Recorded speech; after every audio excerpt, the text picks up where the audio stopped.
2023년 1월 14일 늦은 오후 비가 막 그친 강원도 속초의 청림계곡. 수십 년간 산나물을 캐며 살아온 김영감은 양치류 덤불 사이에 좁은 길을 다시금 걸었다. 그는 이 숲의 모든 나무와 돌멩이 하나까지도 훤히 알고 있었다. 그러나 그의 발걸음이 갑자기 멈췄다. 눈앞에 믿을 수 없는 광경이 펼쳐진 것이다. 13명의 젊은 여성이 두 그룹으로 나뉘어 생명 없이 쓰러져 있었다. 그들의 몸은 이슬과 흙으로 축축했고 창백한 얼굴은 마치 긴 잠에 빠진 듯했다. 옷은 단정했고 상처나 피도, 심지어 저항의 흔적조차 없었다. 김영감은 떨리는 손으로 작은 손전등을 비췄다. 몇몇 희생자의 눈은 여전히 뜨여 있었다. 빗물이 고인 눈동자는 수정처럼 반짝였지만 더 이상 생명은 없었다. 시신은 차갑고 고요했으며 마치 숲 자체가 그들의 영혼을 삼켜버린 듯했다. 세상에, 그것이 그가 그 자리를 허둥지둥 떠나기 전에 내뱉을 수 있는 유일한 말이었다. 소식은 순식간에 마을로 퍼져나갔다. 몇 시간 만에 평화롭던 설악동 마을이 소란스러워졌다. 어떤 이들은 희생자를 데려가는 숲의 악한 영, 산귀신에 대해 속삭였다. 또 다른 이들은 폐광산 부지의 저주와 연관지었다. 부모들은 아이들의 외출을 금했고 숲으로 가는 길은 겁에 질린 주민들에 의해 삼엄하게 지켜졌다. 그날 밤 속초경찰서 소속 경찰들과 강원도경찰청 팀이 도착했다. 노란색 폴리스 라인이 설치되고 임시 텐트가 세워졌으며 수십 명의 경찰관이 보슬비 속에서 손전등으로 현장을 샅샅이 뒤졌다. 주민들은 멀리서 지켜볼 뿐 그들의 얼굴에는 호기심과 두려움이 뒤섞여 있었다. 수사를 지휘하는 베테랑 박진우 경감은 빛 속에 오래 서 있었다. 그의 눈은 질퍽한 땅을 살폈다.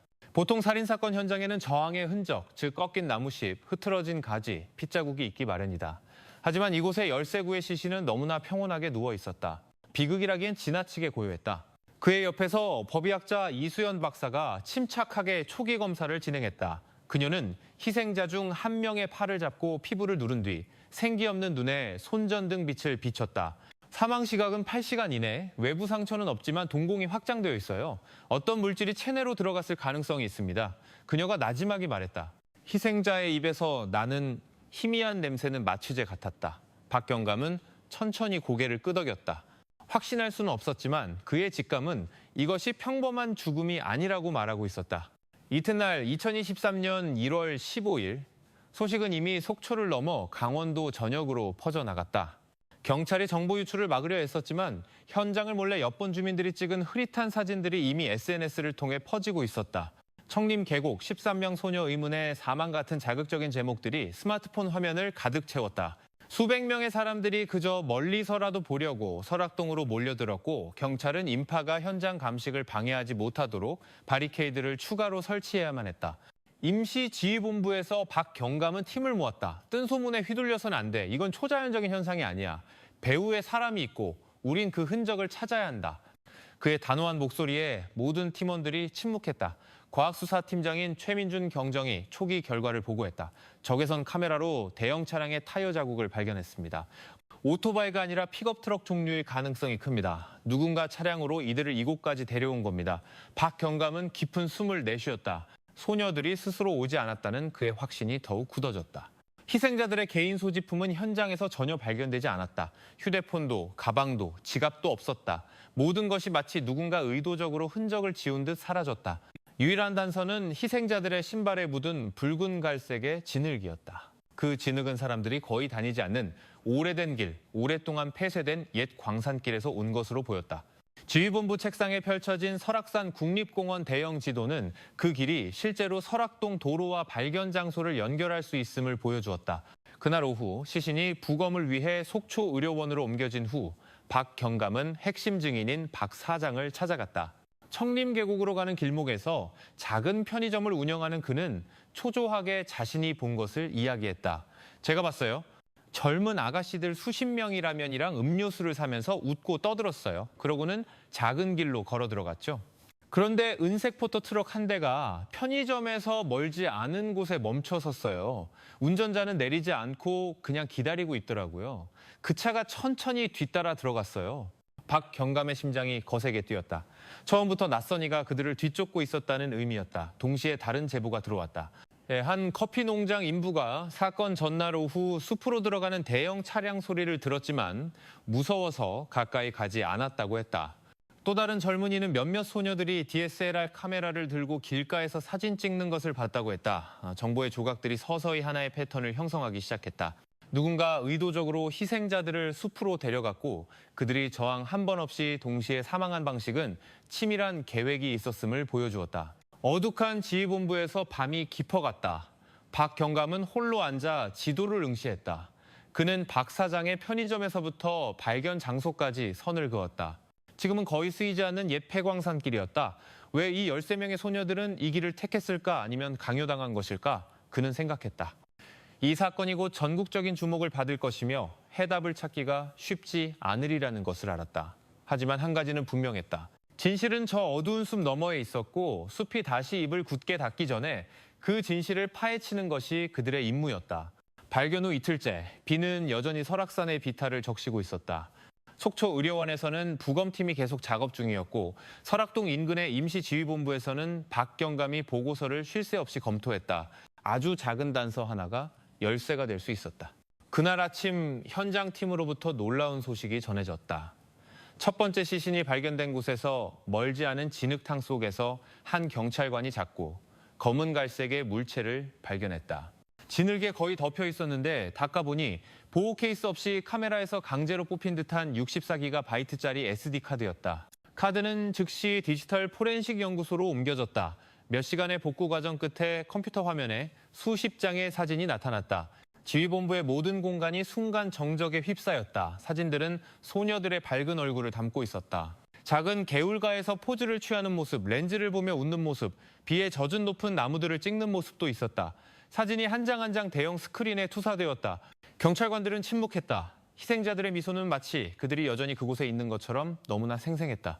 그러나 그 밝음은 오후 3시 47분에 찍힌 마지막 사진에서 멈췄다. 13명의 소녀가 큰 나무 앞에서 나란히 포즈를 취하고 있었다.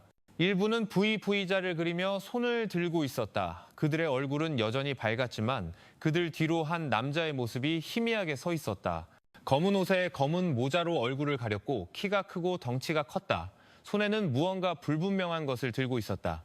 뒷부분 확대해봐. 박 경감이 명령했다. 기술자가 이미지를 확대했다. 흐릿했지만 그 남자의 자세가 부자연스럽다는 것이 분명했다.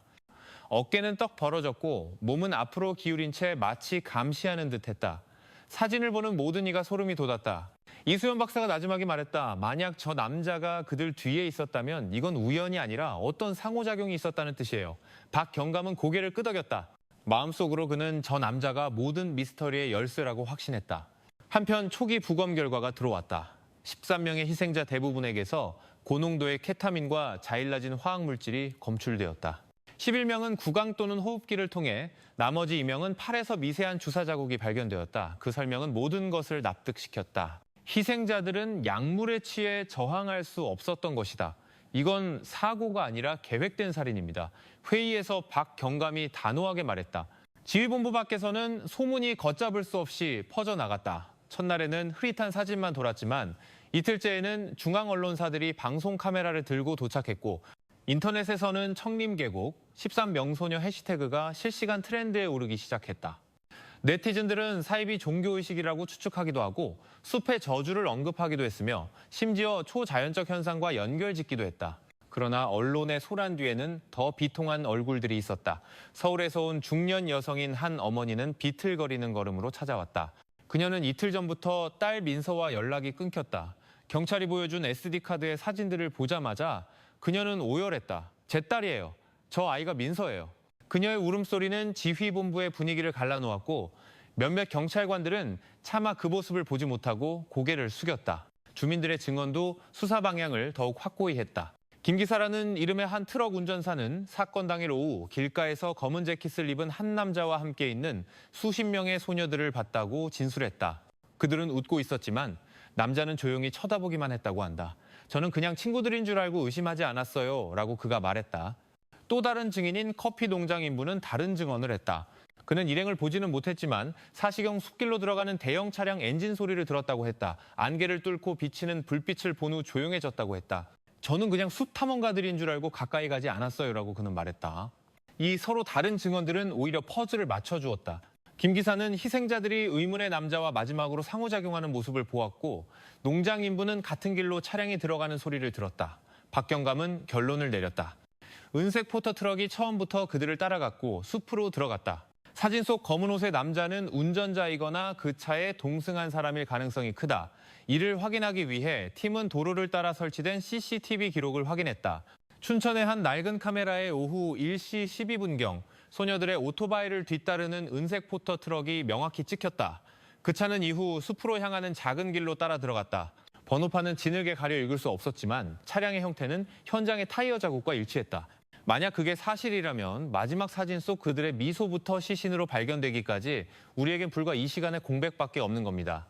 박 경감의 목소리는 무거웠다. 그 말은 회의실에 있는 모든 사람들을 소름 돋게 했다. 그토록 큰 비극이 일어나기에는 너무나 짧은 이 시간이었다. 그날 밤 마지막 사진은 여전히 지휘본부 화이트보드에 붙어 있었다. 소녀들의 미소는 화면 속에서 얼어붙었고 그들 뒤에 검은 남자의 그림자는 계속해서 그들을 괴롭히는 미스터리가 되었다. 박 경감은 그 사진 앞에 오래 서 있었다. 그의 눈은 어두운 형체에서 떠나지 않았다. 마음속으로 그는 다짐했다. 저 남자가 누구든 절대로 놓치지 않을 것이라고. 사라진 13명의 젊은 목숨이 숲의 침묵과 함께 묻혀서는 안 되기 때문이었다. 발견 후 사흘째 속초의료원은 북새통을 이뤘다. 병원 복도는 경찰, 불안한 얼굴로 찾아온 희생자 가족들, 그리고 정보를 캐내려는 기자들로 가득 찼다. 시신 안치실에는 1번부터 13번까지 번호가 매겨진 13개의 시신 가방이 나란히 놓여 있었다. 포르말린 냄새와 장마철의 습한 공기가 분위기를 더욱 무겁게 만들었다. 박 경감은 안치실 앞에 서 있었다. 그의 눈은 날카로웠지만 마음은 떨리고 있었다. 그는 오늘의 임무가 단순한 수사가 아니라 사랑하는 이를 잃은 가족들에게 확신을 주어야 하는 일이라는 것을 알았다. 가족들이 한 명씩 불려 들어갔다. 신원 확인 절차는 가장 명확한 경우부터 시작되었다. 한 젊은 남성은 아직 남아있는 옷과 손목의 작은 팔찌를 통해 자신의 여동생 지윤을 알아보았다. 제 동생입니다. 그의 목소리는 갈라졌다. 안치실은 즉시 정적이 흘렀고 억누르는 울음소리만 들렸다. 서울에서 온 한 아버지는 얼굴뿐만 아니라 사전에 보내온 개인 치과 의사의 기록을 통해 딸 민서를 확인했다. 법의학팀은 치과 기록과 희생자의 턱 상태를 비교했고 결과는 일치했다. 그 과정은 신중하고 과학적으로 진행되었다. 모든 신원이 빨리 확인되지는 않았다. 몇몇 가족은 지문 감식 결과를 기다려야 했고 DNA 대조를 기다리는 이들도 있었다. 고양시에서 온 한 어머니는 현장에서 수거된 딸의 하얀 신발을 붙잡고 울었다. 이게 제 딸 신발인 건 알지만 그래도 공식적인 증거를 원해요. 경찰은 과학적 검증이 실수를 막기 위해 중요하다고 설명하며 그녀를 진정시켰다. 오후까지 11명의 희생자 신원이 확인되었다. 민서, 지윤, 서연, 하윤, 지우, 예은, 소율 등 7명의 이름과 내부적으로 발표될 4명의 이름이 더 있었다. 나머지 두 희생자는 아직 가족이 도착하지 않아 추가 검사 결과를 기다리고 있었다. 시신 안치실 밖은 슬픔으로 가득했다. 가족들은 서로 부둥켜 안았고 일부는 소식을 기다리며 기도했다. 인천에서 온 한 할머니는 이제 막 고등학교를 졸업한 손녀가 싸늘하게 누워있는 것을 보고 그저 떨며 앉아있을 뿐이었다. 어제만 해도 놀러 간다고 인사했는데 그녀의 나지막한 울음소리에 주위의 많은 사람들도 눈물을 흘렸다. 그러나 그 모든 슬픔 속에서도 수사는 계속되었다. 박 경감은 최경정과 사이버 범죄 수사팀을 불렀다. 희생자들의 신원을 알았으니 그들의 디지털 흔적을 추적해 마지막으로 연락한 사람이 누군지, 이 여행을 기획한 사람이 누군지 찾아내. 팀은 즉시 작업에 착수했다. 복구에 성공한 희생자의 휴대폰 데이터에서 장마철 출사라는 이름의 카카오톡 단체 채팅방이 발견되었다. 그 채팅방은 사건 발생 2주 전에 만들어졌으며 멤버는 대부분 희생자들이었고 관리자는 라카이11이라는 닉네임을 사용했다. 대화 내용을 보면 라카이11이 여행을 기획하고 경로를 안내하고 심지어 청림계곡의 사진 명소를 추천한 것이 분명했다. 그 사람이 그 길이 더 조용하고 사진 찍기에 아름답다고 했어요. 한 수사관이 등골이 오싹해지는 채팅 내용을 읽으며 말했다. 라카이11이 그룹에서 마지막으로 활동한 시간은 사건 당일 오후 희생자들의 마지막 사진이 찍힌 지 약 30분 후인 16시 40분이었다. 그 이후 그의 계정은 미스터리하게 그룹을 나가고 사라졌다. IP 주소를 추적해 박 경감이 명령했다. 사이버팀이 즉시 디지털 흔적을 추적했다. 초기 결과 그 계정은 국내 번호가 아닌 해외에 등록된 가상 번호를 사용하고 있었다. 그러나 더 깊이 추적하자 사건 발생 사흘 전 속초의 한 작은 PC방에서 로그인한 활동 기록이 발견되었다. 박 경감은 주먹을 불끈 쥐었다. 그게 시작점이다. 라카이 11이 누구든 그는 모든 것을 준비해뒀어. 밖에서는 언론이 계속해서 질문을 쏟아냈다. 희생자들이 특정 종교 집단에 속해 있었는지, 온라인 커뮤니티와 관련이 있는지 박 경감은 짧게 답했다. 아직 수사 중입니다. 분명한 것은 희생자들이 SNS를 통해 서로 알게 되었고 현재 우리가 찾고 있는 누군가에 의해 만났다는 것입니다. 그날 밤 설악동 지휘본부는 다시 회의로 가득 찼다. 희생자들의 마지막 사진은 여전히 화이트보드에 붙어 있었다. 그들의 미소는 의문의 남자의 어두운 그림자 뒤에서 얼어붙어 있었다. 이제 대부분의 희생자 신원이 밝혀지면서 이 사건은 더욱 현실이 되었다. 13명의 젊은 목숨은 더 이상 단순한 숫자가 아니었다. 그들은 이름과 얼굴 그리고 정의를 기다리는 가족이 있었다. 박 경감은 그 보드를 오랫동안 바라보았다. 우리는 희생자가 누구인지 알았다. 이제는 범인이 누구인지를 찾아야 한다. 발견 후 나흘째 속초의 임시지휘본부는 더욱 붐볐다. 화이트보드 벽은 타임라인, 숲길 지도, 그리고 수사 결과 사진들로 가득 찼다. 박 경감은 방 중앙에 서서 여전히 흩어져 있는 사건의 조각들을 맞추려 했으며 모든 세부 사항을 훑어보았다. 사이버 범죄 수사팀이 최신 발견 사항을 보고했다. 그들은 희생자들의 여행을 기획한 라카이 11이라는 닉네임의 카카오톡 계정을 추적하는 데 성공했다. 그 번호는 가상 번호였지만 사건 발생 사흘 전 춘천의 한 PC방에서 로그인하는 데 사용되었다. PC방 CCTV 녹화 영상에는 검은 재킷과 모자를 쓰고 마스크로 얼굴을 가린 키 큰 남성이 보였다. 그의 체격은 희생자들의 마지막 사진 속 그림자 형체와 비슷했다. 흐릿했지만 계산대에서 계산할 때 지갑이 열리면서 지역 협동조합 회원증이 언뜻 보였다. 박 경감에게 그것은 우연이 아니었다. 그 신체적 특징에 맞는 모든 협동조합 회원을 찾아봐 그가 단호하게 말했다. 한편 교통팀도 중요한 보고를 가져왔다. 춘천의 한 카메라가 오후 1시 12분에 희생자 일행을 뒤따르는 은색 포터트럭을 포착했다. 약 3시간 후 다른 카메라는 같은 차가 숲으로 향하는 작은 길로 들어가는 것을 녹화했다. 이상하게도 그 이후로 그 차가 다시 나오는 모습은 보이지 않았습니다. 그렇다면 탈출에 사용된 숨겨진 경로가 있다는 뜻이군. 박 경감이 결론 내렸다. 확인을 위해 팀은 드론을 이용해 다시 수색을 시작했다. 그들은 커피 농장 지역으로 이어지는 오래된 길의 갈림길을 발견했다. 진흙탕 땅에 큰 타이어 자국이 희미하게 남아 있었다. 폭우가 거의 지워버렸지만 남은 바퀴 자국은 방향을 보여주기에 충분했다. 박 경감은 심각하게 바라보았다. 그 차는 분명히 이 길로 지나갔어. 주인이 누군지 찾아내. 주민들의 증언이 의심을 더욱 굳혔다. 미시령 인근의 한 주유소 직원은 사건 전날 은색 포터 트럭이 기름을 사기 위해 멈췄다고 말했다. 운전자는 키가 크고 눈빛이 날카로우며 말이 거의 없었다고 했다. 그 단순한 증언은 의문의 남자에 대한 그림을 더욱 명확하게 만들었다. 속초의료원에서는 희생자 가족들이 계속해서 답을 기다리고 있었다. 몇몇 아버지들은 분노와 슬픔이 뒤섞인 얼굴로 박 경감에게 다가왔다. 경감님, 우리 아이들이 그렇게 그냥 죽었을 리가 없습니다. 제발 범인을 잡아주세요. 한 아버지가 떨리는 목소리로 말했다. 박 경감은 그들을 깊이 바라보며 나지막이 대답했다. 약속드립니다. 진실은 밝혀질 겁니다. 저희는 멈추지 않을 겁니다. 그날 밤 지휘본부에서 대규모 회의가 열렸다. 모든 발견 사항이 발표되었다. 화이트보드의 붉은 선이 3가지 주요 지점, 즉 라카이 11그룹 채팅, 은색 포터 트럭, 그리고 마지막 사진 속 남자의 형체를 연결했다. 이수연 박사는 최신 법의학 결과를 덧붙였다. 현장 근처의 플라스틱 병에서 발견된 희미한 지문이었다. 초기 결과 그 지문은 희생자의 것이 아니라 그곳에 있었던 다른 사람의 것이었다. 그러나 그 지문은 아직 국내 범죄 데이터베이스와 일치하지 않았다. 사이버 수사관은 라카이 11 계정 데이터베이스에서 또 다른 흔적을 밝혀냈다. 마지막 활동 시간은 오후 4시 40분, 희생자들의 마지막 사진이 찍힌 지 약 30분 후였다. 그 후 계정은 사라졌다. IP 주소를 추적한 결과 춘천의 한 원룸텔에서 접속한 것으로 나타났다. 팀은 즉시 움직였다. 그 원룸텔은 단순했고 몇몇 비정규직 노동자들이 살고 있었다. 주인은 키 큰 남자가 일주일간 머물다가 이틀 전 흔적도 없이 떠났다고 인정했다. 그가 남긴 방에서 팀은 인스턴트 식품, 포장지, 담배꽁초, 그리고 설악동 14.01, 13명, 광산길이라는 손글씨가 적힌 종이 조각을 발견했다. 박경감은 그 종이를 오랫동안 응시했다. 이 작은 증거는 모든 것이 계획되었음을 증명한다. 우연은 없다. 누군가 날짜, 희생자 수, 그리고 경로를 준비했어. 그날 밤 회의는 중요한 결정으로 끝났다. 박경감은 이제 최우선 과제가 은색 포터 트럭을 찾는 것이라고 강조했다. 그 차량이 발견되면 소유자의 신원이 밝혀질 것이고 라카이 11이라는 이름 뒤의 인물은 더 이상 숨을 수 없을 것이다. 지휘본부 밖에서는 밤 안개가 내려와 마을길을 덮었다. 곤충 소리와 숲의 바람 소리가 으스스하게 들렸다. 박경감은 수사보도 앞에 오래 서 있었다. 그가 그은 붉은 선은 마치 진실로 가는 길을 보여주는 듯했다. 마음속으로 그는 말했다.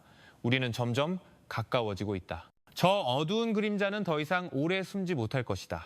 발견 후 닷새째, 13구의 시신이 발견된 지 5일째, 속초의 분위기는 여전히 긴장감에 휩싸여 있었다. 설악동으로 가는 길은 기자들과 사건의 진전을 궁금해하는 주민들로 가득했다. 경찰은 너무 가까이 접근하지 못하도록 바리케이드를 추가로 설치했다. 임시지휘본부 안에서 박경감은 팀을 모았다. 아침부터 오늘의 초점은 단 하나, 계속해서 교통카메라 기록에 나타나는 은색 포터 트럭을 찾는 것이었다. 교통팀은 수십 개의 녹화 영상을 샅샅이 뒤진 분석 결과를 발표했다. 그 차량의 이동 패턴이 더욱 명확해졌다. 은색 차량은 낮에 희생자 일행을 따라갔고 오후에 광산길로 들어갔다가 밤에는 커피 농장 지역에서 녹화되었다. 그 후 흔적이 사라졌다. 번호판은 진흙에 가려 읽을 수 없었지만 깨진 후미 등이 특별한 특징을 제공했다. 그 차는 주도로가 아닌 옆길을 통해 숲을 빠져나갔군. 박경감이 결론 내렸다. 수색은 정비소, 주유소, 그리고 경비초소로 확대되었다. 그날 오후 합동팀은 서로를 보완하는 두 가지 단서를 발견했다. 미시령의 한 주유소 직원은 은색 포터 트럭 운전자에게 기름통을 채워준 것을 기억했다. 운전자는 키가 크고 인상이 험악하며 말이 거의 없었다고 했다. 며칠 후 인근의 작은 정비소 주인은 비슷한 차가 후미 등을 수리하러 왔다고 말했다. 정비 기록에는 주소 없이 강태식이라는 이름만 적혀 있었다. 박경감은 두 증언을 종합했다. 키가 크고 차 후미 등이 깨졌으며 이름은 강태식. 주민등록 데이터와 대조해봐야겠어. 신원 확인팀이 즉시 데이터베이스를 확인했다. 결과는 한 사람, 강태식 34세, 전직 트럭 운전자로 좁혀졌다. 그는 5년 전 폭행 사건에 연루되었으나 가석방되었다. 그 이후로는 비정규직으로 일하며 이곳저곳을 옮겨 다녔고 말수가 적지만 쉽게 화를 내는 것으로 알려져 있었다. 그날 오후 팀은 춘천에 있는 강태식의 임대주택으로 이동했다. 단순한 집은 조용했지만 분명히 방금 떠난 흔적이 있었다. 부엌에는 더러운 접시가 있었고 잿더리에는 담배가 아직 남아있었으며 의자에는 검은 재킷이 걸려 있었다. 마당 흙에는 대형 차량의 바퀴 자국이 남아 주 도로로 향하고 있었다. 방을 수색하던 중 수사관들은 작은 수첩을 발견했다. 그 안에는 경로, 숫자, 날짜가 적힌 낙서와 함께 14.01 북쪽 경로, 13개의 별이라는 이상한 글이 있었다. 박경감은 그 페이지를 오랫동안 응시했다. 그는 희생자들을 별이라고 표시했어. 이건 우연히 지나가던 사람이 아니야. 모든 것을 계획한 사람이야. 얼마 지나지 않아 법의학 보고서가 들어왔다. 현장의 플라스틱 병에서 발견된 희미한 지문이 강태식의 주민등록 기록과 일치했다. 이수연 박사는 단호한 목소리로 그 결과를 전달했다. 더 이상 의심의 여지가 없습니다. 강태식은 희생자들과 함께 현장에 있었습니다. 경찰은 즉시 강태식을 수배자 명단에 올렸다. 그의 사진은 속초, 서울, 인천의 경찰서에 배포되었다.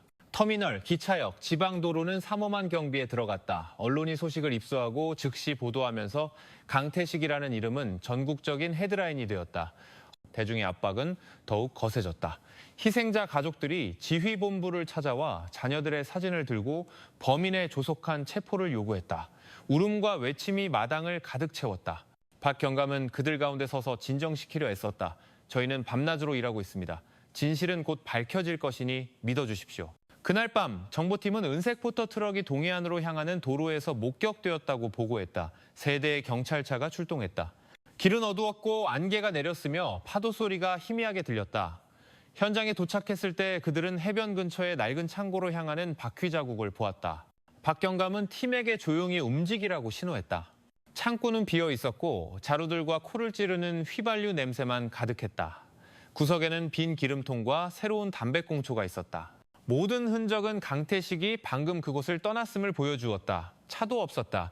실망했지만 수사관들은 빈손으로 돌아오지 않았다. 바닥에서 선불폰 유심카드 포장지와 하루된 패스트푸드 영수증이 발견되었다. 그 작은 증거는 강태식이 아직 강원도 근처에 있으며 멀리 가지 않고 단지 장소를 옮기려 한다는 것을 확신시키기에 충분했다. 다음 날 아침 지휘본부의 분위기는 다시 분주해졌다. 프로젝터 스크린에는 라카이 11그룹 채팅, 은색 포터 트럭, 그리고 강태식의 신원을 연결하는 붉은 선이 그어진 디지털 지도가 표시되었다. 모든 증거가 그를 가리키고 있었다. 그러나 그룹 채팅에서의 소통 방식을 보면 강태식처럼 거친 트럭 운전사가 희생자들과 그렇게 부드럽고 친근하게 대화할 수 있다고 상상하기 어려웠다. 박경감은 디지털 지도를 응시하며 말했다. 강태식이 혼자가 아닐 가능성이 있다. 우리는 단 한 명의 수배자보다 더 큰 무언가에 대비해야 한다. 비극 후 6일째, 속초의 아침 안개는 평소보다 더 짙게 내려앉아 숲으로 향하는 길을 더욱 고요하고 무겁게 만들었다. 임시지휘본부에서 박경감은 은색 포터 트럭의 이동 경로를 보여주는 프로젝터 스크린 앞에 섰다. 그의 목소리는 단호하고 거침이 없었다. 강태식은 주요 수배자이지만 라카이 11그룹에서의 소통 패턴은 그 혼자서 통제했다고 보기 어렵다. 다른 누군가가 개입했을 가능성을 고려해야 한다. 사이버 범죄 수사팀이 즉시 최신 분석 결과를 발표했다. 대화 메타데이터는 라카이 11 계정에 접속한 2개의 다른 장치를 보여주었다. 하나는 강원도 속초 지역의 구형 안드로이드 폰이었고 다른 하나는 서울에 위치한 최신 아이폰이었다. 이 사실에 회의실이 웅성거렸다. 한 수사관이 높은 목소리로 말했다. 그렇다면 그 계정을 관리한 손이 하나 이상이라는 뜻입니다. 박경감은 고개를 끄덕였다. 그렇다면 강태식은 실행범일 뿐 주모자는 아닐 수도 있다. 토론 중에 현장 보고가 들어왔다. 서울의 한 임대주택이 은신처로 의심된다는 것이었다. 그날 밤 합동팀은 소리 없는 전략으로 현장을 포위했다.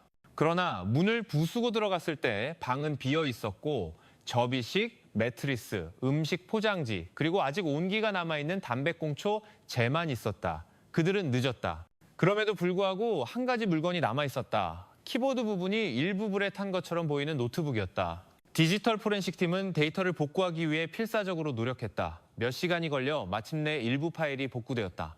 화면에 별들이라는 이름의 폴더가 나타났다. 폴더를 열자 10대 소녀들의 사진뿐만 아니라 SNS 계정 목록, 이메일 주소, 그리고 숫자 코드가 적힌 작은 메모도 있었다. 몇몇 이름은 희생자들과 일치했지만 다른 이름들은 아직 알려지지 않았다. 회의실은 갑자기 소란스러워졌다. 몇몇 경찰관들이 서로 논쟁했다. 이건 목표물 목록이야. 이수연 박사가 말했다. 하지만 누가 이 목록을 만들었을까? 강태식이 이 정도 기술을 가지고 있을 리가 없어. 최경정이 반박했다. 박경감이 책상을 쳤다. 논쟁은 그만둬. 분명한 건 배후에 훨씬 더 영리한 다른 누군가가 있다는 거야. 우리는 그를 흑막이라고 부르자. 얼마 지나지 않아 새로운 증인이 지휘본부를 찾아왔다. 춘천시장의 한 이동식 커피 판매상은 강태식이 안경을 쓴 말은 남자와 함께 앉아있는 것을 자주 봤다고 증언했다. 그들은 항상 휴대폰을 보며 속삭였다고 한다. 덩치 큰 남자는 거의 말을 안 했고 안경 쓴 남자가 더 적극적이었어요. 그 묘사는 모두를 심각하게 만들었다. 새로운 인물이 나타나기 시작했다. 대중의 압박은 더욱 거세졌다. 중앙 언론사들은 거의 매시간 뉴스를 내보내며 경찰이 여전히 더디게 움직이는 것처럼 묘사했다. 희생자 가족들이 지휘본부를 찾아왔고 일부는 화를 내고 일부는 울었다. 한 아버지가 외쳤다. 그들이 아직도 돌아다니고 있다면 얼마나 더 많은 아이들이 희생되어야 합니까? 박경감은 결연한 눈빛으로 그를 바라보았다. 더 이상의 희생자는 없도록 하겠습니다. 밤이 되자 검사 중이던 노트북에서 중요한 단서가 다시 나왔다. 한 텍스트 파일에는 희생자 그룹 채팅과는 다른 내부 대화가 담겨 있었다. 내용은 오리온이라는 닉네임을 사용하는 다른 계정으로부터의 지시였다. 문체는 깔끔하고 체계적이었으며 마치 강태식에게 명령을 내리는 듯했다. 그들이 경로를 벗어나게 두지 마. 1월 14일을 기억해. 13개의 별을 기억해. 박경감은 깊은 한숨을 내쉬었다. 이자가 흑막이다. 우리에겐 오리온이라는 암호명이 생겼어. 한편 정보팀 보고에 따르면 은색 포터 트럭이 경기도 방향으로 지나갔다고 했다. 팀은 즉시 추격에 나섰다. 사이렌이 울리고 경찰차는 안개를 뚫고 질주했다. 날카로운 커브에서 그 차를 몰아세우는 데 성공했을 때 긴장감은 최고조에 달했다. 그러나 문을 열었을 때 차량은 비어 있었고 서울 종로 지역에 X자 표시가 된 구겨진 지도만 있었다. 강태식은 속임수를 쓰기 위해 의도적으로 차를 버린 것이었다. 좌절했지만 그 추격은 새로운 방향을 제시했다. 종로가 그들이 가야 할 다음 지점이 되었다. 지휘본부 프로젝터 스크린의 붉은 선은 이제 강원도 속초에서 서울 종로로 갈라져 나갔다. 박경감은 스크린 앞에 섰다. 그의 얼굴은 더 이상 멍하니 바라보지 않았다. 그는 손가락으로 지도를 가리켰다. 강태식은 그림자에 불과하다. 오리온이라는 이름의 흑막, 이자를 우리가 쫓아야 한다.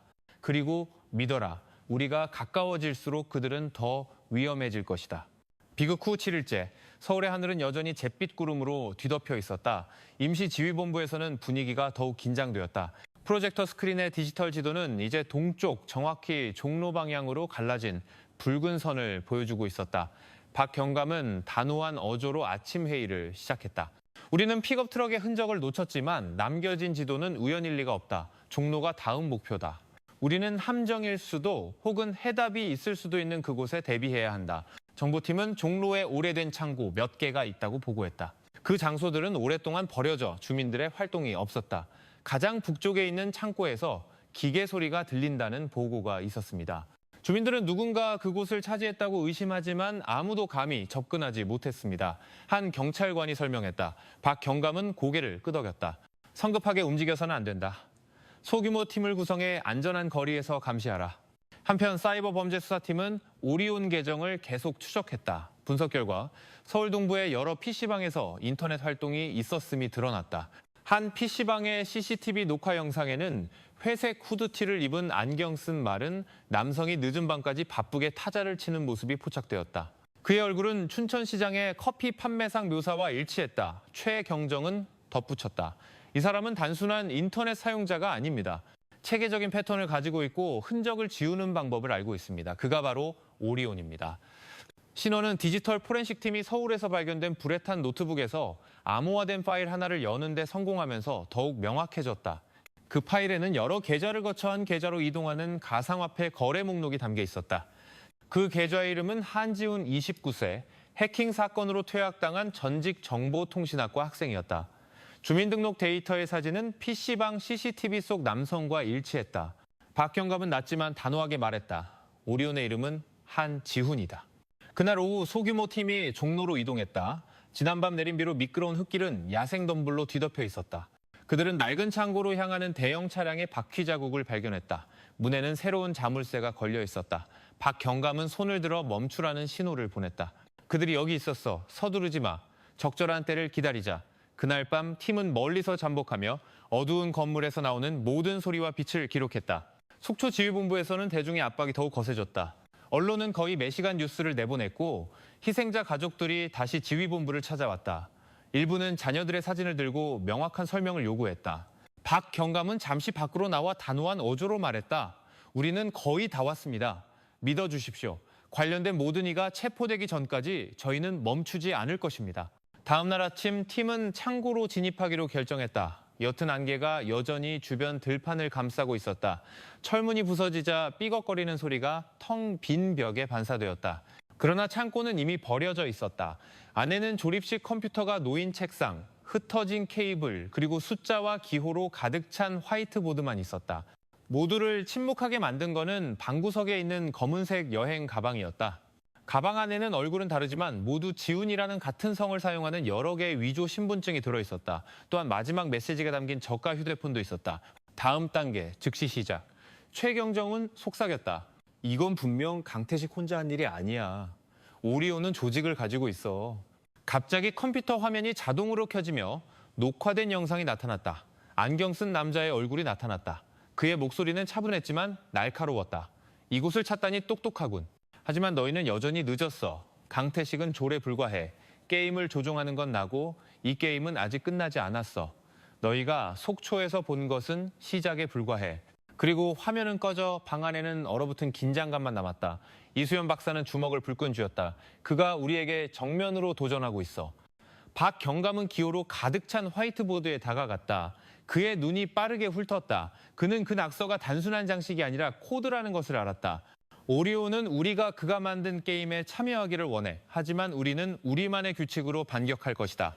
창고 밖에서 팀은 수원으로 향하는 길로 이어지는 새로운 타이어 자국을 발견했다. 흙은 아직 젖어 있었고 자국은 차량이 불과 몇 시간 전에 지나갔음을 분명히 보여주었다.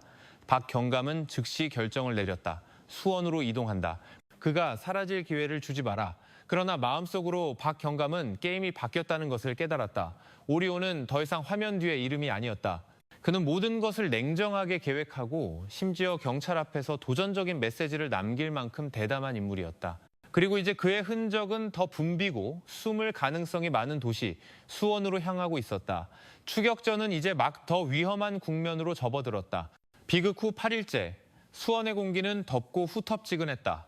도로는 먼지로 가득했고 대형 차량의 굉음이 분위기를 더욱 시끄럽게 만들었다. 속초에서 온 수사팀에게 이러한 환경은 큰 도전이었다. 종로에서 나온 타이어 자국은 노동자들의 임대주택과 낡은 창고가 즐비한 수원의 외곽 산업단지로 이어졌다. 박 경감은 동사무소에 차린 임시지휘본부에서 짧은 회의를 열었다. 오리온은 종로에 메시지를 남겼어. 그는 우리가 그를 쫓을 것이라고 확신하고 있어. 즉, 우리의 모든 움직임이 그의 계산 안에 있다는 뜻이야. 방심하지 마.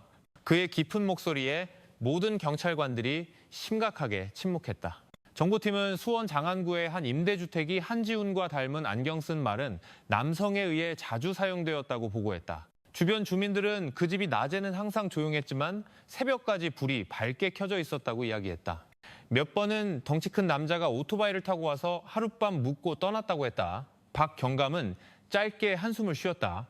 그렇다면 그게 강태식일 가능성이 크군. 우리의 추측이 더욱 확고해졌어. 그날 밤 팀은 조용히 잠복 수사를 벌였다. 멀리서 두 사람의 그림자가 집을 드나드는 것이 보였다. 한 명은 키가 크고 덩치가 커서 강태식의 특징과 일치했고 다른 한 명은 안경을 쓴 마른 체형이었다. 그의 걸음은 빨랐고 항상 고개를 숙이고 있었다. 그들은 검은 배낭을 들고 있는 것처럼 보였다. 마치 이사 가려는 것 같군. 최경정이 무전기로 속삭였다. 박경감은 대답했다. 성급하게 움직이지 마. 그들이 안심하게 둬. 한편 속초에서는 희생자 가족들이 계속해서 소식을 기다리고 있었다. 한 어머니가 딸의 일기장을 들고 지휘본부를 찾아왔다. 그 안에는 SNS를 통해 자주 연락하며 아르바이트를 약속한 H라는 사람에 대한 이야기가 적혀 있었다. 그 기록에 모든 경찰관들이 침묵했다. H라는 이니셜은 한지훈의 연루를 더욱 명확히 했다. 이수연 박사는 천천히 책을 닫았다. 그녀의 얼굴은 어두웠다. 그들은 비극이 일어나기 훨씬 전부터 희생자들을 노리고 있었어. 새벽녘 박경감의 팀이 마침내 움직였다. 임대주택의 문이 부서지고 나무가 부서지는 소리가 울려 퍼졌다. 그러나 방은 거의 비어 있었다. 두 개의 얇은 매트리스가 바닥에 놓여 있었고 재떨이로 가득 찬 나무 책상 위에는 불에 탄 종이 재가 있었다. 그 위에는 전화번호 목록과 이메일 주소 조각이 담긴 문서 일부가 아직 남아 있었다. 방구석에서 그들은 먼지 쌓인 금속 상자를 발견했다. 열어보니 수십 개의 새로운 심카드, 배터리가 나간 저가 휴대폰 여러 대, 그리고 서울과 인천을 포함한 수도권 주요 도시에 붉은 X자 표시가 된 지도가 들어있었다. 박경감은 굳은 얼굴로 그 지도를 응시했다. 그들은 속초에서 멈추지 않았어. 더 큰 계획이 있었군. 분석할 틈도 없이 한 이웃이 긴장한 얼굴로 나타났다. 그는 약 1시간 전에 두 남자가 큰 여행 가방을 들고 서둘러 오토바이를 타고 집을 나서는 것을 보았다고 증언했다. 한 명은 키가 크고 덩치가 컸고 다른 한 명은 안경을 썼다. 그들은 인사도 없이 곧장 큰 길로 향했다. 그 증언은 좌절감을 안겨주었지만 동시에 경찰이 단 한 발짝 뒤처져 있다는 것을 확인시켜 주었다. 이수연 박사는 조심스럽게 불에 탄 문서를 들었다. 이 번호들을 아직 추적할 수 있다면 그들이 누구와 연락했는지 알 수 있을지도 몰라. 최경정은 덧붙였다. 그리고 이 지도는 분명히 다음 도시를 표시하고 있어. 새로운 희생자가 생길 때까지 기다릴 수 없어. 범인을 찾지 못해 실망했지만 남겨진 증거는 오히려 더 큰 그림을 열어주었다.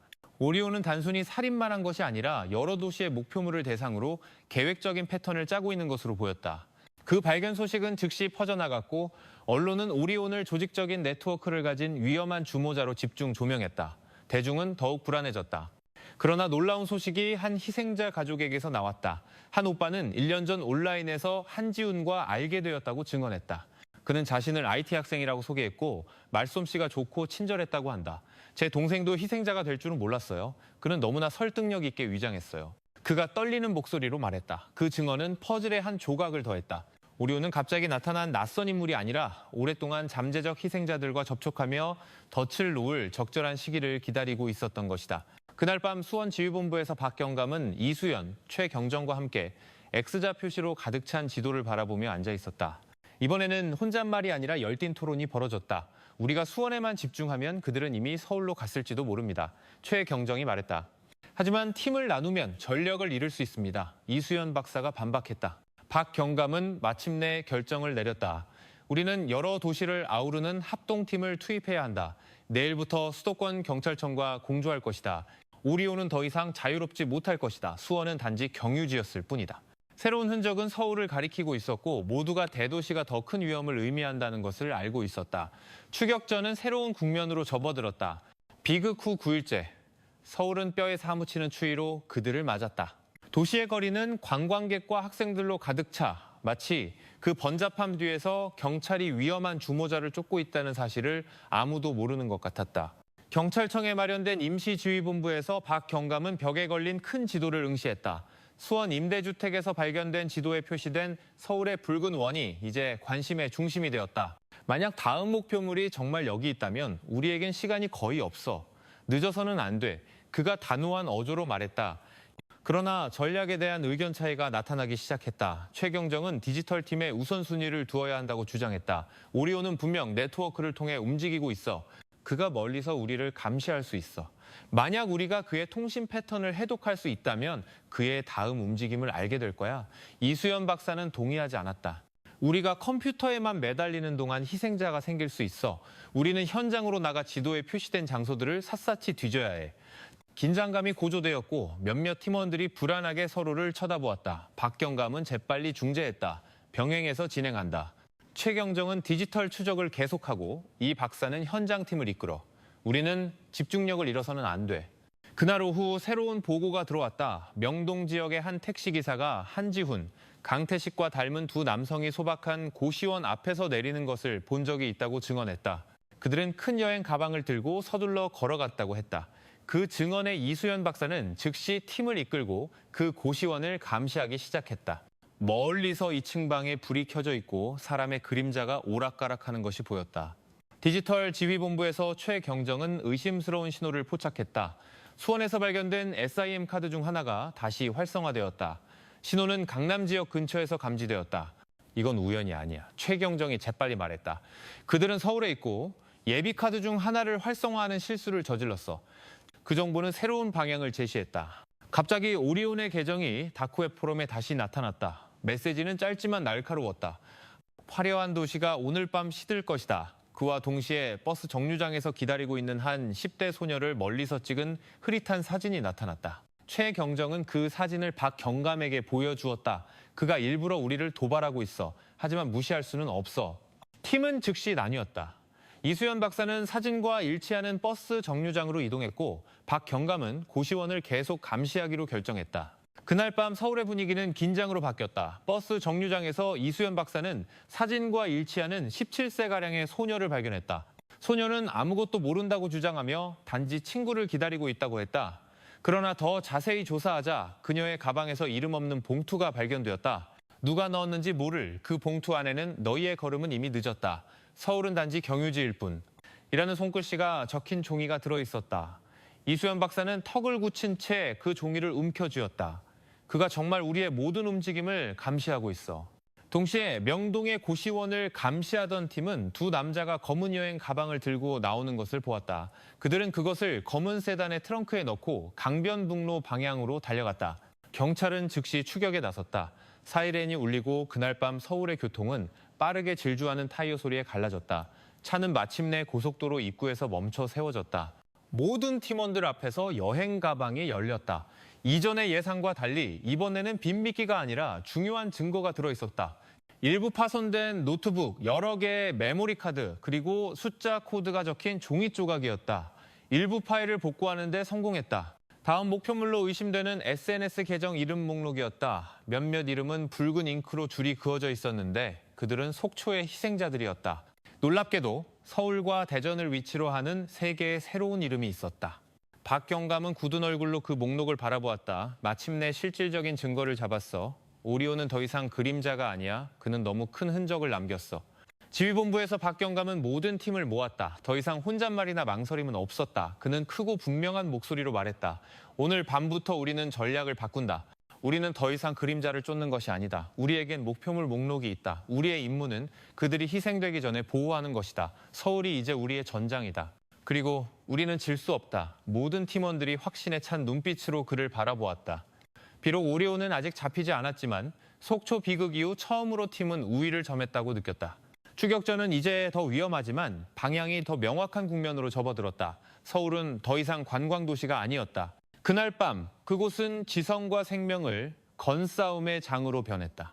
오리온은 도전했지만 경찰은 이제 실질적인 조치로 반격할 준비가 되어 있었다. 비극 후 10일째 서울은 여전히 흐린 날씨에 휩싸여 있었다. 어두운 구름이 낮게 깔렸고 습한 공기가 모든 것을 무겁게 만들었다. 지휘본부에서는 수원에서 온 여행 가방에서 나온 새로운 목표물 목록이 테이블 위에 펼쳐지자 분위기가 고요해졌다. 대중에게 아직 알려지지 않은 세 개의 이름, 서울의 대학생 2명과 대전의 한 직장인이 있었다. 박 경감은 심각한 얼굴로 그 목록을 응시했다.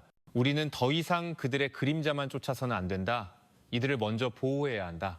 이수연 박사는 단호하게 고개를 끄덕였고 최경정은 손상된 메모리 카드에서 데이터를 복구하려 애썼다. 그날 오후 걱정스러운 소식이 들어왔다. 목록에 있던 이름 중 한 명인 디자인 전공 여대생이 전날 밤부터 집에 돌아오지 않았다고 신고되었다. 그녀의 룸메이트는 그녀가 SNS를 통해 알게 된 사람과 약속이 있다며 나가는 것을 마지막으로 보았다고 했다. 회의실에 있던 모든 이가 숨을 죽였다. 이수연 박사는 즉시 소규모 팀을 이끌고 강남의 고시원으로 향했다. 소박한 방은 여전히 어수선했고 희생자의 노트북은 캠퍼스 근처에서 H를 만나러 가라는 마지막 메시지가 열린 채로 있었다. 그 글은 모두에게 오리온이 다시 움직였다는 것을 깨닫게 했다. 캠퍼스 주변을 수색했다. 한 카페 직원은 전날 밤 희생자가 안경 쓴 남자와 함께 앉아 있는 것을 보았다고 증언했다. 그들은 잠시 머물다 떠났고 여학생의 얼굴이 불안해 보였어요 라고 말했다. 몇 분 후 다른 제보가 들어왔다. 검은 차가 잠시 멈췄고 한 여학생이 차에 탄 후 차가 북쪽으로 향했다는 것이었다. 추격이 시작되었다. 경찰차는 젖은 도로를 질주했고 사이렌이 번잡함을 갈랐다. 마침내 목표 차량이 강남의 한 교차로에서 멈춰 세워졌다. 안에서 희생자는 창백한 얼굴로 플라스틱 끈으로 느슨하게 손이 묶인 채 발견되었다. 그녀를 호송하던 남자는 한지훈이나 강태식이 아니라 김 씨라는 이름의 온라인 퀵서비스 기사였다. 그는 단지 그 여학생을 경기도 외곽의 특정 주소로 데려다주는 대가로 돈을 받았을 뿐이라고 주장했다. 박 경감이 그를 날카롭게 쳐다보았다. 어느 주소지? 김 씨는 떨면서 젖은 종이 조각을 건넸다. 그곳에는 경기도 외곽의 낡은 빌라 주소가 명확히 적혀 있었다. 해가 질 무렵 팀은 그 장소로 이동했다. 오르막길은 조용했고 양옆에는 울창한 나무들이 있었다. 빌라는 낡고 고요해 보였다. 벽의 페인트는 벗겨졌고 녹슨 울타리는 반쯤 열려 있었다. 생명의 흔적은 없었고 차가운 바람만이 얼굴을 스쳤다. 박 경감은 손짓으로 진압을 지휘했다. 문이 부서지자 안에서는 범인을 찾는 대신 먼지와 썩은 나무 냄새가 진동했다. 긴 테이블 위에는 여성의 옷가지가 있었고 일부는 흙으로 얼룩져 있었으며 빈 지갑이 든 작은 가방도 있었다. 이 물건들은 이전 희생자들의 것일 가능성이 높았다. 얼마 지나지 않아 방구석의 작은 스피커에서 녹음된 목소리가 들려왔다. 목소리는 왜곡되어 등골을 오싹하게 만들었다. 너희는 빠르지만 여전히 늦었어. 오늘 한 명의 목숨은 구했지만 앞으로 얼마나 더 많은 사람을 쫓을 수 있을까? 서울은 단지 경유지일 뿐. 게임은 이제 막 시작됐어. 목소리는 갑자기 멈춰 압박감 있는 정적만 남았다. 이수연 박사는 발견된 작은 가방을 꽉 쥐었다. 그녀의 얼굴은 분노로 붉어졌다. 그는 우리를 조롱하기 위해 이걸 남겼어. 하지만 이건 또한 명백한 증거야. 박 경감은 모두를 진정시켰다. 그는 빌라 벽에 낙서로 가득 찬 화이트보드를 가리켰다. 최경정이 재빨리 그것을 확인하고 속삭였다. 이건 좌표입니다. 만약 제가 틀리지 않았다면 이 지점은 대전의 한 창고를 가리키고 있습니다. 밖은 땅거미가 짙어지고 있었다. 팀은 증거물, 즉 옷, 가방, 그리고 좌표 사본을 가지고 나왔다. 김 씨에게 끌려갔던 희생자는 이제 안전했고 퀵서비스 기사는 즉시 조사를 위해 구금되었다. 그날 밤 서울 지휘본부에서 박 경감은 모든 팀원들 앞에 섰다. 오늘 우리는 한 명의 생명을 구했다. 그것은 우리가 오리온보다 더 빠를 수 있다는 것을 의미한다. 하지만 만족해서는 안 된다. 목록에는 아직 다른 이름들이 있고 그들에겐 시간이 없다. 내일 우리는 대전으로 이동한다. 모든 팀원들이 고개를 끄덕였다. 그들의 얼굴은 지쳤지만 눈은 불타고 있었다. 처음으로 그들은 단지 그림자에 쫓기는 것이 아니라 실질적인 증거, 즉 오래된 희생자의 물건, 오리온의 녹음된 목소리, 그리고 다음 장소로 향하는 명확한 좌표를 손에 쥐고 있었다. 서울은 차가운 바람과 함께 밤을 마감했다. 오리온은 아직 잡히지 않았지만 그의 발걸음은 흔적을 남기기 시작했고 경찰은 이제 그 흔적을 따라갈 준비가 되어 있었다. 비록 다음 함정이 분명 더 위험할 것이라는 것을 알고 있었지만 비극 후 11일째 수사팀은 서울을 떠나 대전으로 향했다. 아침 하늘은 잿빛이었고 마치 어두운 비밀을 품고 있는 듯했다. 관용차 안의 분위기는 조용했다. 모두가 경기도 빌라, 오리온의 녹음된 목소리, 그리고 그들을 밤새 잠 못 이루게 한 목표물 목록을 생각하고 있었다. 대전에 도착하자마자 경찰청의 새로운 지휘본부가 즉시 설치되었다. 박 경감은 짧은 브리핑을 시작했다. 우리가 얻은 좌표는 오래된 항구 지역을 가리킨다. 무엇이 기다리고 있을지 모르지만 한 가지는 확실하다. 오리온은 이미 우리보다 먼저 와 있다. 경계를 늦추지 마라. 목표 창고는 낡은 항구 가장자리에 위치해 있었다. 건물은 컸고 페인트는 벗겨졌으며 창문은 깨져 있었다. 쇠사슬로 겹겹이 잠긴 철문이 있었다. 주변은 조용했고 부두를 때리는 파도 소리와 상공을 맴도는 갈매기 소리만 들렸다. 쇠사슬이 끊기자 문이 삐걱거리며 기름 냄새와 섞인 퀴퀴한 냄새를 풍겼다. 안의 분위기는 마치 얼어붙은 듯했다. 더러운 매트리스, 빈 통조림 몇 개, 그리고 진흙 얼룩이 묻은 여성의 신발 한 짝이 있었다. 이수연 박사는 장갑을 끼고 즉시 그것을 집었다. 이건 새 물건이 아니야. 이전 희생자 중 한 명의 것일 가능성이 높아. 구석 테이블에서 낡은 휴대용 라디오가 발견되었다. 최경정이 그것을 켜자 왜곡되었지만 분명한 녹음된 목소리가 즉시 들려왔다. 대전에 온 것을 환영한다. 너희는 아직 내 흔적을 따라올 수 있군. 하지만 기억해라. 한 발짝 늦으면 한 명의 목숨이 사라진다. 내가 남긴 신호를 잘 봐라. 목소리는 멈췄고 철로 위를 굴러가는 기차 소리와 긴 기적 소리가 들렸다. 모두가 서로를 쳐다보았다. 박 경감은 속삭였다. 그가 단서를 주고 있어. 라디오 근처에서 그들은 페이지가 접힌 작은 책을 발견했다. 안에는 세 젊은 얼굴의 사진이 있었다. 대학생 1명, 고등학생 1명, 그리고 편의점 직원 1명이었다. 그 이름들은 서울에서 발견된 목록과 정확히 일치했다. 사진 아래에는 바늘이 밤 십시를 가리키는 시계 그림이 있었다. 정적이 회의실을 덮었다. 이수연 박사는 그 책을 꽉 쥐었다. 그는 이미 그들을 표시했고 시간은 분명히 오늘 밤이야. 그날 밤 팀은 세 곳으로 흩어졌다. 대학생의 기숙사, 고등학생의 집, 그리고 편의점 직원이 일하는 편의점이었다. 경찰은 위장한 채 멀리서 경계를 섰다. 모든 것이 정상적으로 진행되다가 라디오를 통해 보고가 들어왔다. 편의점 직원이 근무 교대 후 집에 돌아오지 않았다는 것이었다. 동료 직원은 그녀가 보통 9시에 퇴근하지만 오늘 밤은 흔적도 없이 사라졌다고 말했다. 마지막 CCTV에는 희생자가 가게를 나와 작은 길로 걸어가는 모습이 보였다. 오토바이 한 대가 잠시 멈췄고 카메라가 고장나면서 녹화가 끊겼다. 팀은 즉시 현장으로 갔다. 그 길은 조용했고 가로등은 꺼져 있었다. 땅에서 그들은 희생자의 지갑을 발견했는데 신분증은 그대로 둔 채 열려 있었다. 마치 의도적으로 놓인 것 같았다. 멀지 않은 곳 낡은 철도 울타리에 비닐봉지가 걸려 있었다. 안에는 희생자의 이름 이니셜이 새겨진 작은 팔찌와 바늘이 십시 5분을 가리키는 시계 그림이 그려진 종이가 있었다. 박 경감은 자신의 시계를 보았다. 그가 시간 제한을 줬어. 우리는 빨리 생각해야 해. 다시 지휘본부로 돌아와 긴장감이 최고조에 달했다. 최경정은 길 주변에 다른 CCTV 녹화 영상을 조사했다. 한각의 유리창 반사를 통해 희생자를 태운 오토바이가 희미하게 보였다. 운전자는 검은색 풀페이스 헬멧을 쓰고 있어 얼굴은 보이지 않았지만 오토바이의 방향은 거의 사용되지 않는 철길로 향하고 있었다. 박 경감은 마침내 대담한 결정을 내렸다. 우리는 더 이상 그림자만 쫓을 수 없어. 그를 유인해야 한다. 내일 우리는 목표물 중 한 명을 미끼로 사용할 것이다. 엄격한 감시하에 우리는 마치 희생자가 혼자인 것처럼 정보를 퍼뜨릴 것이다. 실제로는 우리가 통제하고 있는 거지. 만약 오리온이 정말 감시하고 있다면 그는 올 것이다.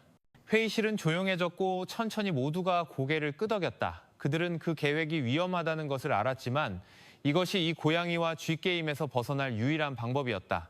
밤이 깊어갈수록 지휘본부 밖에서는 바닷바람이 짠 내음과 반복되는 파도 소리를 실어왔다.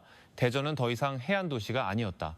그날 밤 그곳은 목숨을 건 무대가 되었다. 오리온은 함정을 준비했지만 이제 경찰도 그들만의 덫을 놓을 준비가 되어 있었다. 비극 후 12일째 대전의 공기는 덥고 후텁지근했다. 지휘본부에서는 모두가 큰 테이블 주위에 모여 있었다. 3명의 목표물 사진이 보드에 붙어 있었다. 박 경감은 턱을 굳힌 채 그들을 응시했다. 오늘 밤 우리는 미끼 작전을 실행한다. 실수의 여지는 없다. 원래의 여대생은 비밀 장소에 안전하게 보호되었다. 대신 한 여성 경찰관이 비슷한 옷과 헤어스타일로 위장했다. 이수연 박사 자신도 현장에 내려가 가까운 거리에서 지휘했다. 만약 오리온이 감시하고 있다면 그는 분명히 걸려들 거야. 최경정은 희생자의 SNS에 가짜 디지털 흔적을 퍼뜨리며 말했다. 밤이 가까워지자 위장한 경찰관이 여유로운 걸음으로 기숙사를 나섰다. 그녀의 가방에 달린 소형 카메라가 지휘본부로 실시간 영상을 전송했다. 주변 거리는 야시장 상인들로 아직 붐볐고 주민들의 대화 소리가 차량 소음과 섞였다. 팀은 흩어져 있었다. 이수연 박사는 배달 오토바이 승객으로 위장했고 박 경감은 멀지 않은 곳에서 차를 이끌었으며 다른 팀원들은 대체 경로를 지키고 있었다. 밤 9시 정각 검은 오토바이 한 대가 길 끝에 나타났다. 풀페이스 헬멧을 쓴 운전자는 멈춰서서 조용히 앉아 마치 목표물을 관찰하는 듯했다. 목표물 포착, 최경정의 목소리가 라디오를 통해 들려왔다. 오토바이는 천천히 다가왔다. 위장한 경찰관은 휴대폰에 열중하는 척하며 침착함을 유지했다. 오토바이가 멈추자 운전자는 바이저를 살짝 열고 신호를 보냈다. 그것으로 팀의 움직임을 유발하기에 충분했다. 갑자기 가로등이 완전히 꺼지지는 않았지만 빠르게 깜박이며 혼란스러운 분위기를 만들었다. 몇몇 주민들이 놀라 비명을 질렀다. 주위가 흐트러진 틈을 타 운전자는 위장한 경찰관을 거칠게 오토바이 쪽으로 끌어당겼다. 이수연 박사가 즉시 뛰어들었지만 보도에서 폭죽 같은 큰 폭발음이 터졌다. 옅은 연기가 피어오르며 시야를 가렸다. 모든 부대 움직여! 박경감이 외쳤다. 검은 오토바이는 여전히 저항하는 위장 경찰관을 태우고 질주했다. 이수연 박사는 경찰 오토바이를 타고 추격했다. 그녀의 숨은 가빴다. 추격전은 좁은 골목을 통과하며 벌어졌고 먼지가 날렸다. 검은 오토바이는 마치 모든 코너를 아는 듯 민첩하게 피했다. 그는 낡은 철길로 향하고 있어! 최경정이 지휘본부에서 GPS를 통해 외쳤다. 정말로 오토바이는 날카롭게 방향을 틀어 폐쇄된 철길로 향했다. 자갈이 깔린 흙길이 바퀴를 심하게 흔들었다. 이수연 박사는 거의 균형을 잃을 뻔했지만 바짝부터 따라갔다. 거리가 10m로 좁혀졌을 때 운전자는 못이 든 작은 주머니를 땅에 던졌다. 이수연 박사의 타이어가 잠시 흔들렸지만 무릎이 심하게 긁혔음에도 불구하고 그녀는 간신히 피했다. 철길 끝에서 검은 오토바이가 갑자기 멈췄다. 운전자는 뛰어내려 위장 경찰관을 끌고 갔다. 막 도착한 차의 헤드라이트 불빛 아래 빠른 움직임을 보이는 키 큰 실루엣이 분명히 보였다. 경찰이 포위했다. 그녀를 놔줘! 박경감이 외쳤다. 운전자는 나지막이 웃으며 작은 칼을 꺼내 들었다. 긴장감이 칼날처럼 공중에 매달렸다. 몇 초가 흐른 후 갑작스러운 움직임으로 운전자는 작은 통을 땅에 던졌다. 눈부신 성광이 터져 경찰들은 눈을 감을 수밖에 없었다. 시야가 돌아왔을 때 검은 오토바이는 이미 빠르게 질주하며 위장 경찰관을 땅에 남겨두고 사라졌다. 박 경감은 즉시 위장 경찰관을 확인했다. 그녀는 충격으로 기절했을 뿐 살아있었다. 모두가 안도했지만 동시에 좌절했다. 오리온, 그자는 다시 탈출했다. 하지만 이번에는 다른 점이 있었다. 땅에서 팀은 운전자가 도망칠 때 떨어뜨린 검은 가죽 장갑을 발견했다. 그 안에는 민간 경비 회사의 로고가 새겨진 출입증이 있었다. 이수연 박사는 조심스럽게 그것을 들었다. 이건 평범한 물건이 아니야. 만약 그가 이 회사에서 일하거나 관련이 있다면 우리에게 들어갈 문이 생긴 거야. 게다가 소형 카메라의 녹화 영상에는 범인의 손목에 가로선이 있는 원 모양의 문신이 선명하게 보였다. 문신과 출입증이라는 이중 증거였다. 새벽녘 지휘본부의 분위기는 심각했다. 최경정은 출입증을 확인했다. 이 회사는 여러 창고와 산업단지에 경비 계약을 맺고 있습니다. 밤의 회 조직이 공식적인 경로를 통해 침투했을 수 있습니다. 박경감은 고개를 끄덕였다. 오늘 밤 우리는 거의 사람을 잃을 뻔했어. 하지만 우리는 또한 무언가를 얻었지. 문신 출입증 그리고 디지털 흔적은 새로운 경로를 열기에 충분해. 그는 무거운 목소리로 모든 팀원을 바라보았다. 지금까지 우리는 항상 오리온의 움직임을 기다리며 반응했어. 내일부터는 우리가 압박할 차례다. 이 회사를 조사하고 그 문신을 가진 모든 사람을 찾아낼 거야. 밤의 회를 그림자 밖으로 끌어낼 것이다. 무릎에 붕대를 감고 앉아있던 이수연 박사가 덧붙였다. 만약 그들이 조직 뒤에 숨어 있다면 우리는 그 조직을 해체할 것이다. 우리는 더 이상 그림자만 쫓는 것이 아니야. 모두가 고개를 끄덕였다. 대전의 긴 밤은 체포로 끝나지 않았지만 처음으로 그들은 어둠의 고리를 뚫을 수 있는 실질적인 증거를 손에 쥐었다. 새로운 전투가 시작되었고 이번에는 경찰이 먼저 공격할 준비를 하고 있었다. 비극 후 13일째, 대전의 태양은 천천히 떠올랐지만 지휘본부의 분위기는 여전히 무거웠다. 전날 밤 발견된 가죽 장갑과 출입증이 이제 관심의 중심이 되었다. 중앙가드라는 민간 경비 회사의 로고가 카드에 선명하게 인쇄되어 있었다. 박 경감은 단호한 목소리로 아침 브리핑을 시작했다. 이 출입증이 열쇠다. 이 회사는 여러 항구 창구와 산업단지의 계약을 맺고 있어. 만약 밤의 회가 이곳을 통해 침투했다면 우리는 그들을 추적할 수 있다. 최 경정은 즉시 회사 데이터를 조사했다. 그는 중앙가드가 대전, 부산, 서울에 지사를 두고 있다는 것을 발견했다. 하지만 흥미로운 점은 대전지사가 최근에 전날 밤 사건 현장 철길에서 멀지 않은 도시 외곽의 낡은 창고 단지를 경비하는 계약을 막 체결했다는 것이었다. 모든 것이 그곳을 가리키고 있어. 이수연 박사의 눈이 번뜩였다. 그 낡은 창고가 임시본부일 수 있어.